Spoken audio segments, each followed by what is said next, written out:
Hi, I'm Amber Coulter with Amber Coulter Creative. I'm a teaching artist for Arts for All of Northern Michigan. Arts for All provides accessible art and culture opportunities for people of all ages and abilities.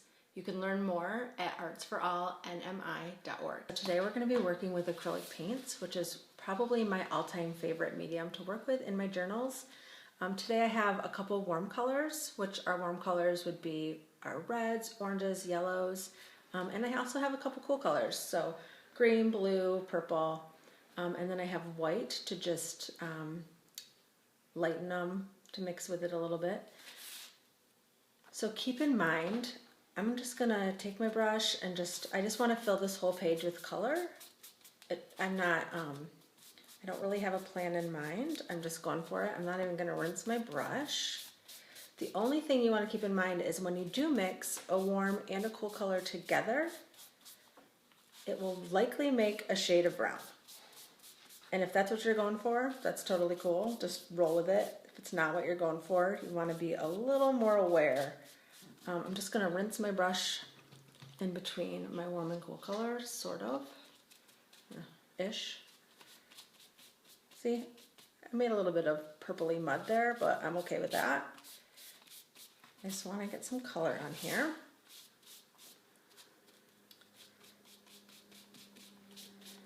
I don't really have a plan. I'm just throwing down color. Now, once it's completely dry, you can absolutely add a warm on top of a cool or a cool on top of a warm, and it won't bleed or make brown. I just switched to paintbrushes.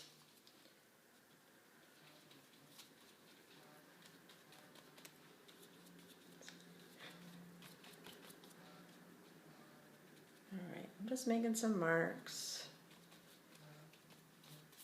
It looks a little bit like a crazy mess, and that's okay.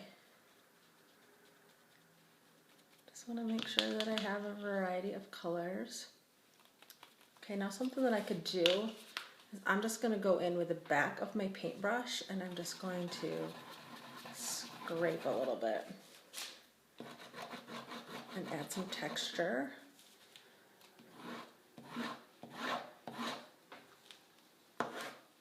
Just adds a little interest in there. I could write a word, some shapes. If I add something and then decide I don't like it, I can just kind of smooth it out with my finger.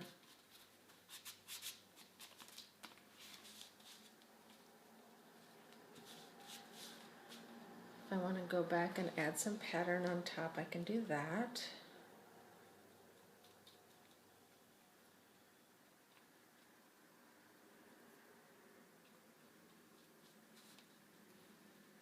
Just a little mark making. Alright, so I'm going to set that aside to dry.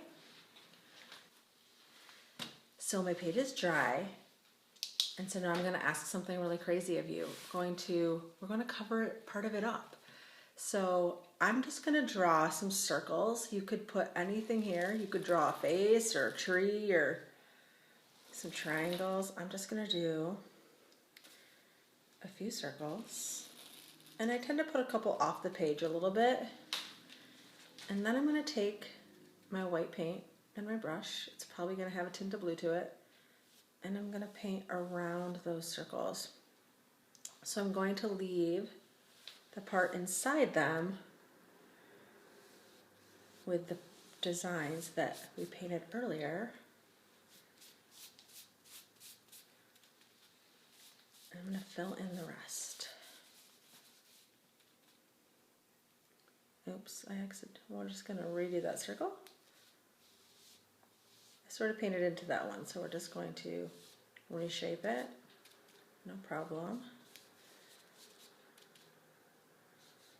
And this can feel a bit scary to cover up all of this paint that you just spent time doing, but it adds interest to your page. So I'm just gonna make it kind of thick so that it covers. Now would be a time if I wanted to take the back of my paintbrush again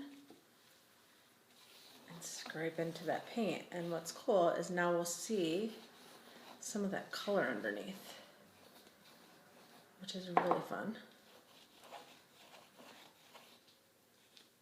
I could just make a few marks.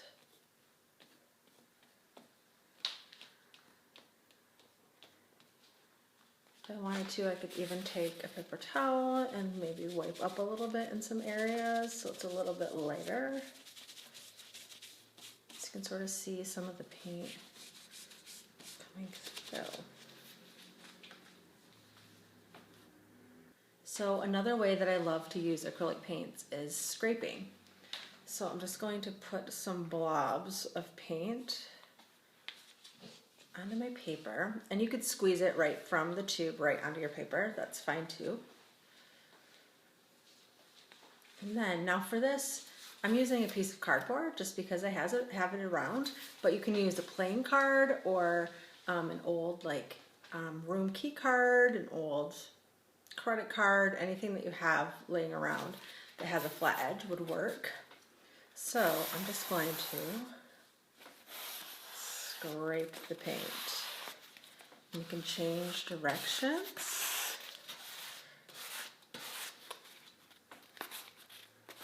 This is a pretty big piece of paper. So for this one, I covered most of the piece of paper. Do another one where I just do little bits, maybe.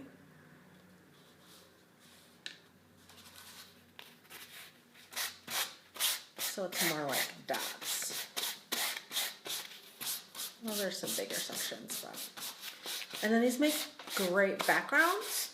When I'm making a journal page, I get overwhelmed if I'm starting with just a blank page. So I really like just filling my book with random backgrounds like this. Then when I'm ready to add a focal point, I'm not starting with a blank page. So this is a great way to get some color onto the page. So here's a few more that I did, just to show you. Here's one with, I did some more colors and just did it kind of sporadically. Here's one where I put the paint down in lines and kind of blocked it out. So here are some examples in my personal journals of where I used acrylic paint. This one is almost all acrylic paint with the exception of just a pencil to outline. I used it to make the person, and then I used a brush like this and just wrote the words. There's one that's also all acrylic paint with a little bit of collage. So I just cut out some of the background sheets that I had made another time and added them to the spread. Here's an example of a spread that's not finished, but I just put down a bunch of color and now it's ready for when I want to add some more to it later.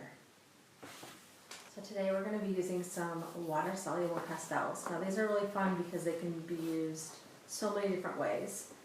So you can just put it on here, dry. You can do soft or a hard line, and then you can even take your finger and kind of smudge it. Another thing is you can wet your paper and then put it on. Gives a little deeper, more saturated color. You can still smudge it. Paper's coming up a little. Another way is that you can take your water right onto the pastel. It'll be lighter. You can put it that way. You can even light with it. Or you can dip it right into the water and do it that way. And they're always smudgeable. Like that.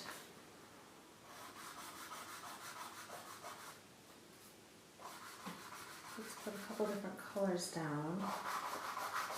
And then when we take the water to it, let's see what happens here. gets a little bit lighter. They bleed into each other, so we got a little bit of purple going. A little bit of orange. So you could make a whole background page of just light, almost gives it like a watercolor feel. Or you could use it to add some texture or some outline to something, and then come in after. So it defines it a little bit. So I'm going to work with them right into the page that I made earlier. I'm just going to put some on dry.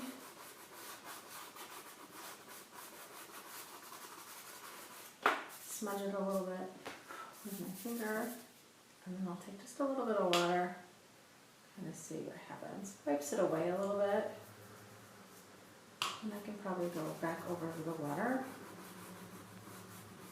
Gives it a bit of a deeper color. Keep it dry over here.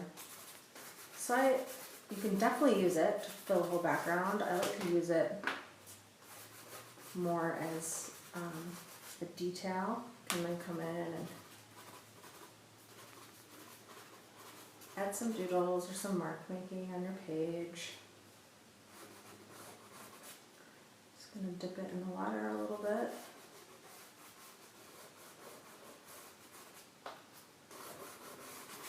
And mix some.